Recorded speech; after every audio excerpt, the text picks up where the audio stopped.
Hello, नमस्कार मैत्रिणींनो, मी छाया. आज तुमचं माझ्या नवीन एका व्हिडिओमध्ये मनपूर्वक स्वागत करते.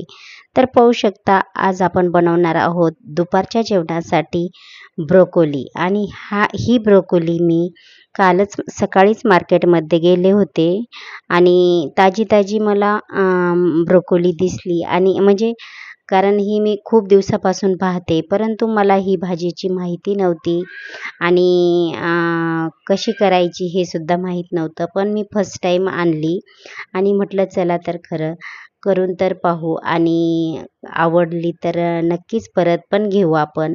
त्यासाठी मी आज ही भाजी बनवणार आहे आणि ही भाजी मी पहिल्यांदा बनवत आहे. आणि त्याच्यामुळे मी हा व्हिडिओ यूट्यूबवर पाहूनच ही रेसिपी करणार आहे.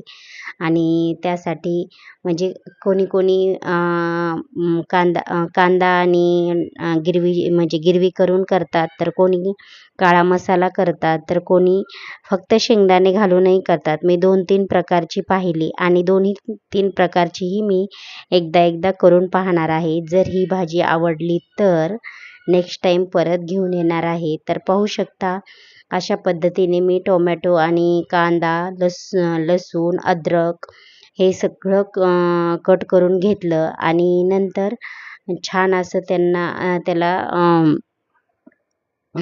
चांगलं फ्राय होऊन दिलं आणि नंतर थंड झाल्यावर मिक्सरमधून काढले. आणि हे पाहू शकता, अशा प्रकारे ही ब्रोकोली आहे. आणि तुम्ही बघू शकता की मी कांदा आणि ते फ्राय करून घेतलेलं आहे छानपैकी. तर सुंदर असं फ्राय झालेलं आहे आणि आपण आता ह्याची ग्रेव्ही करणार आहोत. आणि त्याच्यामध्ये थोडेसे मी मटारसुद्धा घालणार आहे, कारण मटरसुद्धा घालतात. तर मग माझ्याकडे अवेलेबल होते म्हणून मी ती मटरसुद्धा घातलेले आहेत. तर पाहू शकता, आता मी हिला फ्राय करायला टाकणार आहे.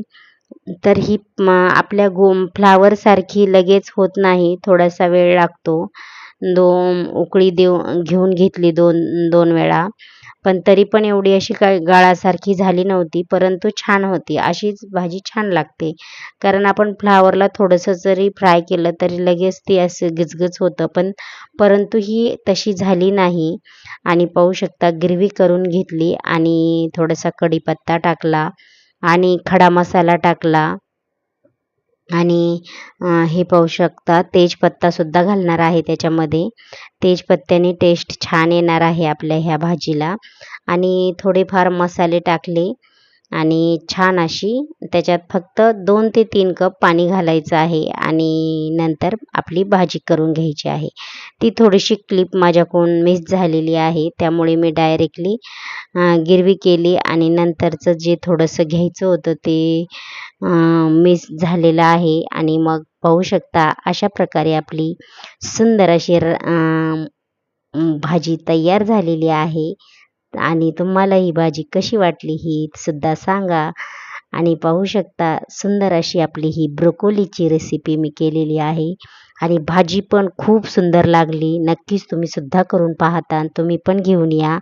आणि नंतर मी नाश्त्यासाठी बनवलेलं आहे छान असे आपले पराठे. तर हे पराठे मी भोपळ्याचे बनवलेले आहे. आज भोपळ्याचे पराठेसुद्धा खाऊ वाटले होते, म्हणून म्हटलं सकाळच्या नाश्त्याला पराठे बनवूया आणि दुपारच्या जेवणासाठी आपली ब्रोकोली होईल. तर ह्या हिशोबाने मी केलेलं आहे. आणि पीठ भिजत ठेवलेलं आहे, तर पोळ्या नंतर करणार आहे. सध्या हे पराठे हे करून घेते. आणि पाहू शकता, हे भोपळ्याचे पराठे आहेत. असा भोपळा कोणी खात नाही आणि भोपळा हा शरीराला खूप पौष्टिक आहे. त्याच्यामधून आपल्याला छान असं म्हणजे जीवनसत्व मिळतात. आणि मी सुद्धा ऐकलेलं आहे की काय आयरन का काय नाही, आयरन नाही, कोणतं तरी एक कॅल्शियम असतं याच्यामध्ये, तर ते भेटतं आपल्याला शरीराला. त्यासाठी आणि तुम्हाला माहीत असेल तर नक्की सांगा कमेंट बॉक्समध्ये. आणि हे पाहू शकता, मी अशा प्रकारे हे पराठे केलेले आहेत भोपळ्याचे. आणि हे थापायला खूप वेळ लागत होता, म्हणून मी ना माझ्या एका ट्रिकने एक स्ट्रिक केलेली आहे मी, तुम्हाला नेक्स्ट टाईम दिसेनच. तर प्रथम मी 2-3 असे थापून घेतले आणि थापल्याच्या नंतर त्याच्यावर बोटे उमटतात आणि एवढे परफेक्ट असे काही जमत नाही. मग मी काय केलं, एक वाटी घेतली आणि वाटीच्या साहाय्यानेच त्या वाटीला थोडंसं पाण्यामध्ये असं बुडवलं आणि वाटीनेच फिरवलं तर खूप छान असं मस्त पातळ झाले आणि ह्याच्यापेक्षाही अजिबात बोटं वगैरे काही उमटत नाही, काय नाही. एकदम पातळ पराठे तयार होतात आणि तुम्ही सुद्धा हे तसं नक्की ट्राय करून बघा. ही माझी ट्रिक आहे. मी स्वतः यूज केलेली. असं काही नाही की मी कोणाची पाहून केली. परंतु असंच मला वाटलं कारण थापायला खूप असं हे जात होतं आणि त्याच्यावर बोटे उमटत होते आणि बोटे उमटल्यामुळे मग तुम्ही पाहू शकता त्या पराठ्याचा असा आकारच वेगळा येतो. तर तुम्ही आता बघतानाच हे पराठाचा बोटे कसे उमटलेले आहेत आपण थापलेले पाहिलं का असे. तर मग मी काय केलं तर ते तुम्हाला पुढे माझी स्ट्रिक दिसणारच आहे आणि छान असे मस्त चमचमीत झालेले होते. मस्त त्याच्यामध्ये कांदा, लसूण, हिरवी मिरची ते घातलेली आहे. थोडेसे मागं पुढं झालेला आहे व्हिडिओ पाहू शकता. आत्ता तो पीठ भिजवायचा आलेला आहे. कारण खूप आज मेहनत घेतलेली आहे. कारण स्टोरेज फुल झालं होतं. सगळे व्हिडिओ डिलीट करावं लागले आणि नंतर परत असं झालं. तुम्हाला सांगते इतकं शूट करून ठेवलं होतं परंतु एवढेच व्हिडिओ राहिलेत. त्यामुळे मी तेवढंच घेतलेलं आहे. तर पाहू शकता अशा प्रकारे आपले हे नाश्त्याचे पराठे तयार झालेले आहेत. आणि आता आपण हा दुसरा पराठा टाकलेला आहे. तर हा मी वाटीने केलेला आहे. वाटीच्या साहाय्याने त्याला स्प्रेड करून असा तयार केलेला आहे आणि त्यामुळे त्याला अजिबात बोटे वगैरे उमटले नाही आणि मोठा पण झाला पाहू शकता तुम्ही. आणि सुंदर असे आपले हे पराठे हे पहा असं केलं एका पातेल्यात पाणी घेऊन आणि हे पहा आणि चिटकायला लागलं का थोडंसं परत हे करायचे. खूप सुंदर ट्रिक आहे ही आणि मी अशीच म्हणजे असंच माझ्या मनात आलं आणि खरंच ती सक्सेस झालं.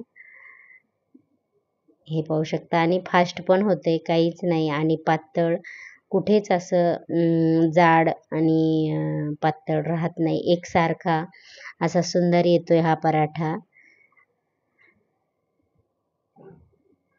आणि काही असं म्हणजे हे करायचं बी गरज नाही. मी पहिल्यांदा बेलण्याने लाटायला गेले होते पण बेलण्याने चिटकायला लागलं कारण आपण बेलणं कसं ना पाण्यात बुडवणार. त्यामुळे मग ही ट्रिक खूप छान आहे. तर तुम्ही सुद्धा असे पराठे म्हणजे करायचे असेल तर तुम्ही सुद्धा ही ट्रिक यूज करा. खरंच खूप सुंदर आहे आणि असे पातळ एकसारखे होतात. तुम्ही पाहू शकता मी कशा पद्धतीने केलेले आहेत. खूप सुंदर ही ट्रिक आहे. मला तर खूप आवडली.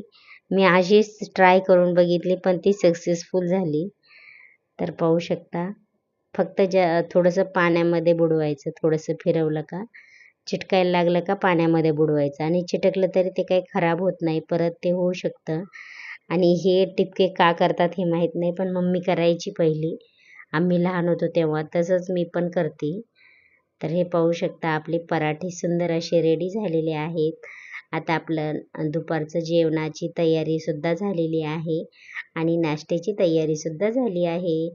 तर तुमची कुठपर्यंत आलेली आहे बघा.